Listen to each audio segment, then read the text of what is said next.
So today we are on the dark night of the soul and shadow work and diving inward to grow and expand and improve and confronting the parts of ourselves that are necessary in order to achieve this expansion.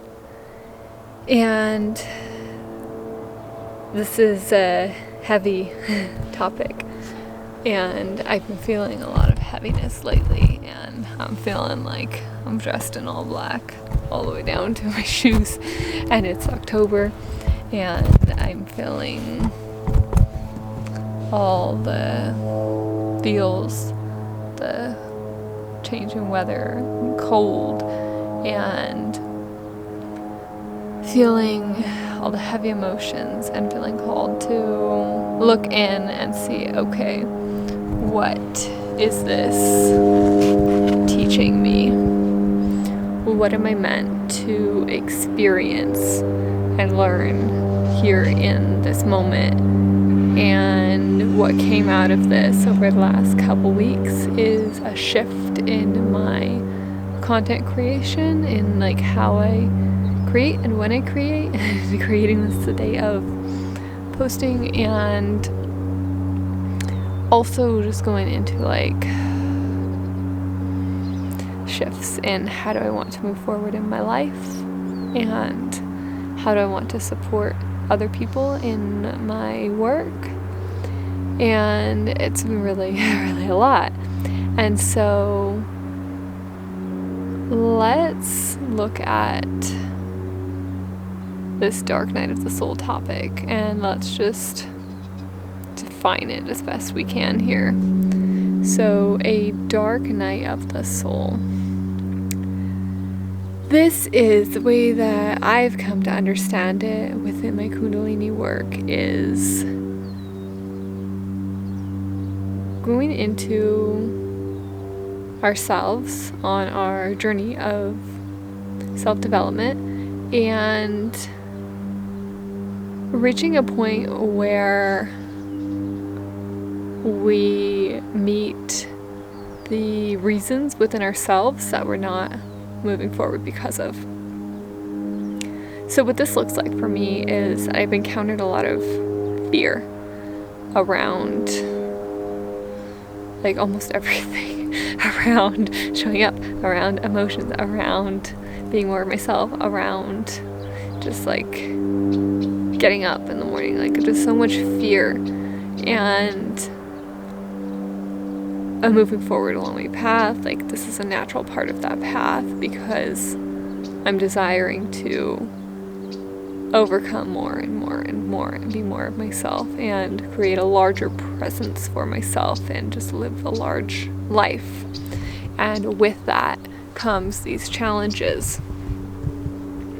And it's emotional, and sometimes it's a physical sensation, and it's not as intense right now. It's like a bigger shifts, like bigger, smaller steps, but at a higher level than I was before.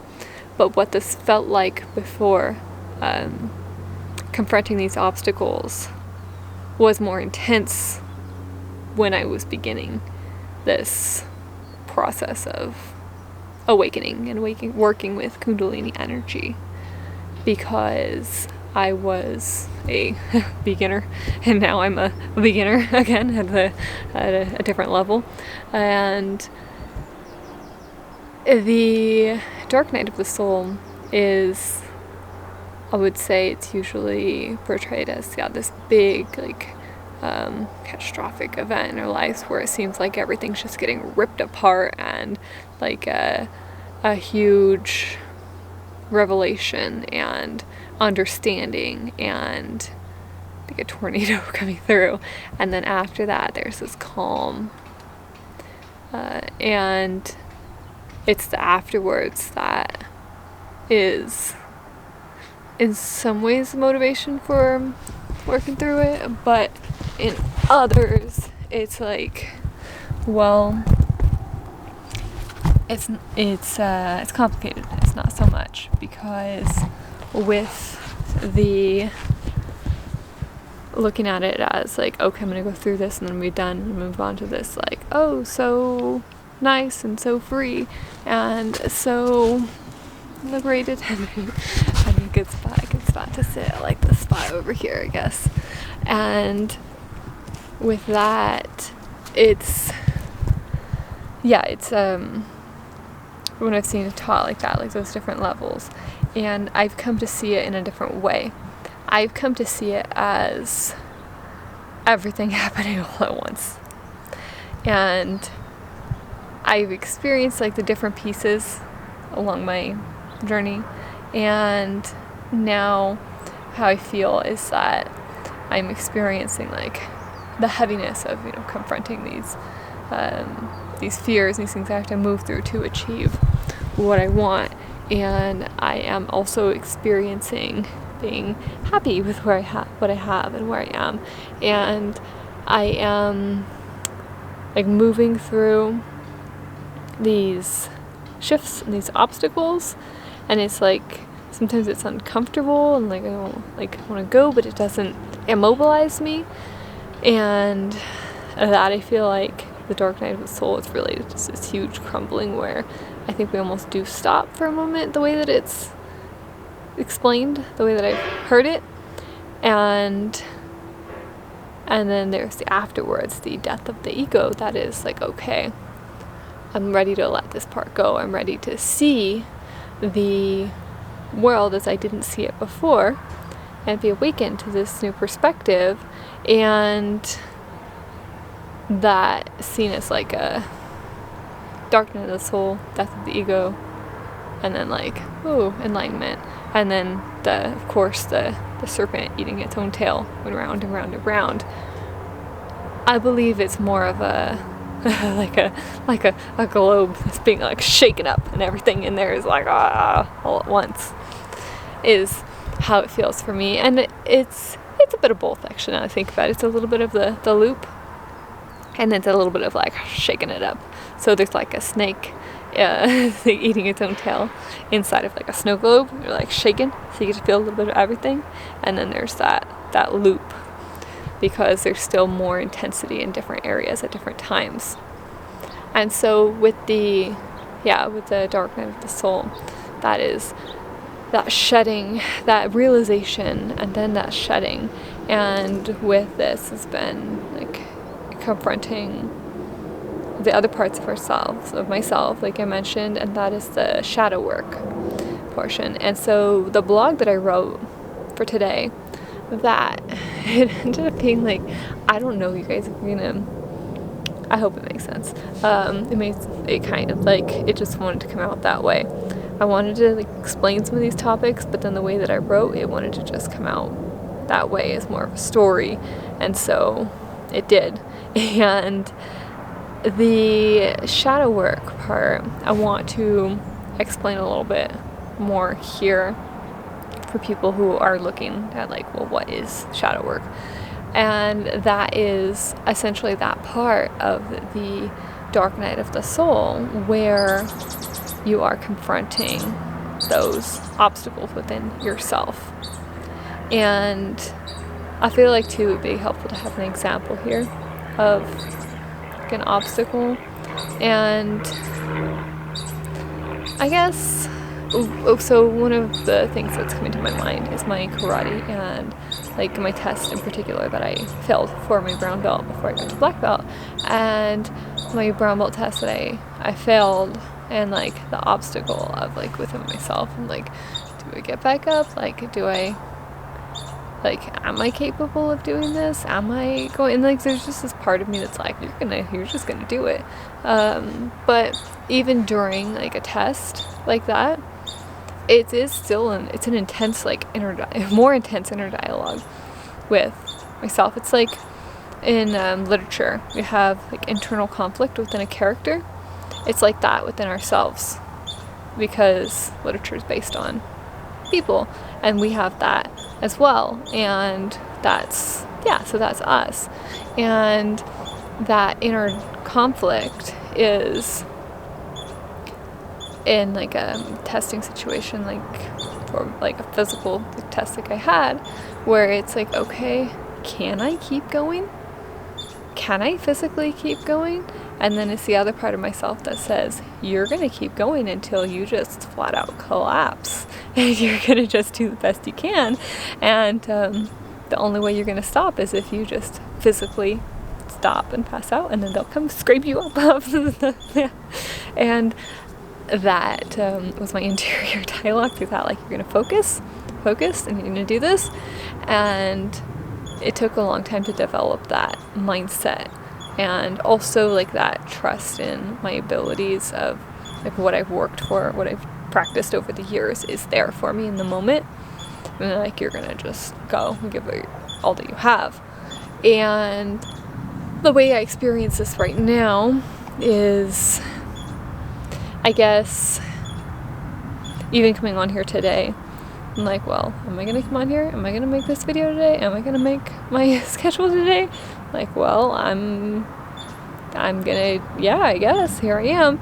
And it's like I've committed to a structure, and then I'm just kind of showing up and letting it kind of play out. Like, the inner dialogue with myself was, okay, you can be in your head and think about all the different ways that you can create and make things and show up, or you can just say you're gonna show up one way or another these times, and you're gonna, give it your best, and also not be judgmental of yourself, even though you are going to be a little bit, and allow what wants to come out, because it's through the practice and creation and process that you find your way.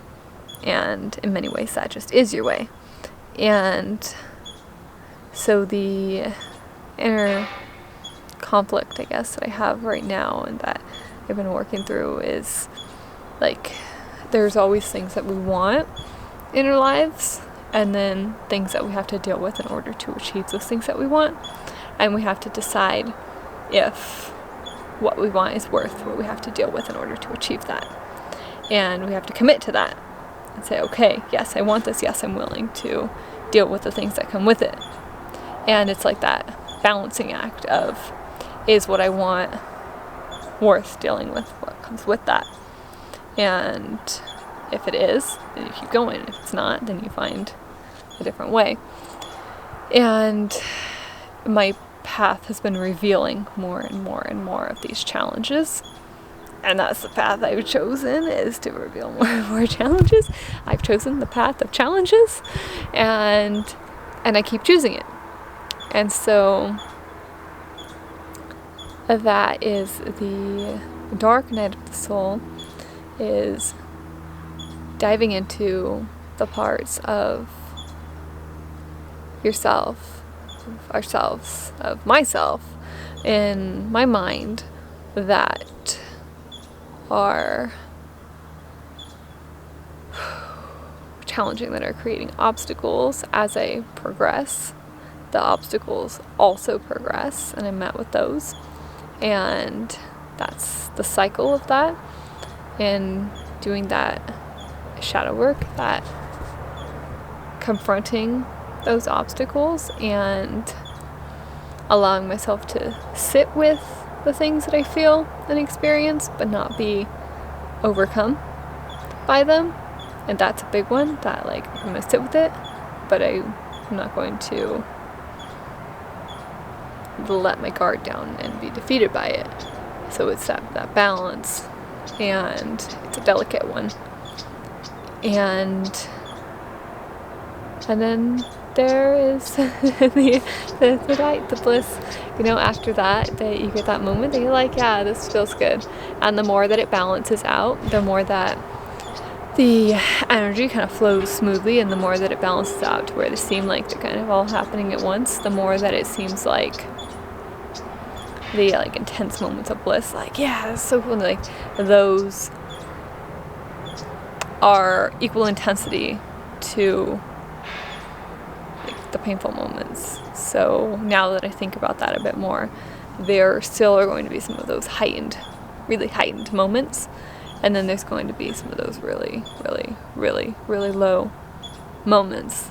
And then for the most part, we want to be kind of flowing like a little wave here, and then have, we have those spikes, but we want to try to stay in here as much as possible. And actually it should be like here, like going up a little bit, a little wave, a little scale. And that is the goal with that balance. And that is where I'm going to leave you guys today.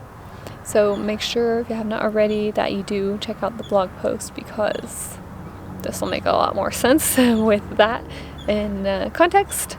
And I'll see you guys back here next time. Bye guys.